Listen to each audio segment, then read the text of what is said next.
எப்படின்னா சென்னையில் எல்லாருமே எப்படின்னா அவங்க வேலையை பார்த்துட்டு அவங்கவுங்க போயிட்டே இருப்பாங்க, புரியுதா? நம்மளை பற்றி எல்லாம் யோசிக்க மாட்டாங்க. அதெல்லாம் இங்கே கிராமத்தில் நம்ம ஊர் சைடில் எல்லாம், அதாவது நம்ம ஊரை நான் மோசமாக சொல்ல வரல, நம்ம ஊரில் ஒரு சில பேர் கொஞ்சம் அந்த மாதிரி நம்ம பண்ணுவாங்க தெரியுமா, அடுத்தவங்களை பற்றி யோசிக்கிறது, அடுத்தவங்களை பற்றி பேசுறது அந்த மாதிரி. ஆனால் இங்கே அந்த மாதிரிலாம் இருக்கவே மாட்டாங்க. ஏன்னா அவங்கவுங்க வேலையை பார்க்கறதுக்கு அவங்கவுங்களுக்கு கரெக்டாக இருக்கும் டைம்.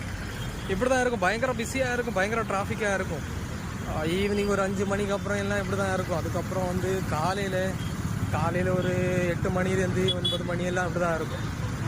ஒருத்தவங்களும் ஒரு வேலை பிஸி அப்படின்னு போயிட்டு இருப்போம் வேண்டாம். எனக்கெல்லாம் இந்த சவுண்ட் ரொம்ப பிடிக்கும். இந்த டிராஃபிக் சவுண்ட் எல்லாம் பயங்கரமாக இருக்குது. எனக்கு காலையில் எழுந்திரிச்சாலே சூப்பராக இருக்குது கேட்குறது. சீரியஸாக நிறைய பேருக்கு பிடிச்சாதானே, எனக்கு ரொம்ப பிடிக்கும். சூப்பராக இருக்குது இந்த சவுண்டெல்லாம் கேட்கும்போது. ஒரு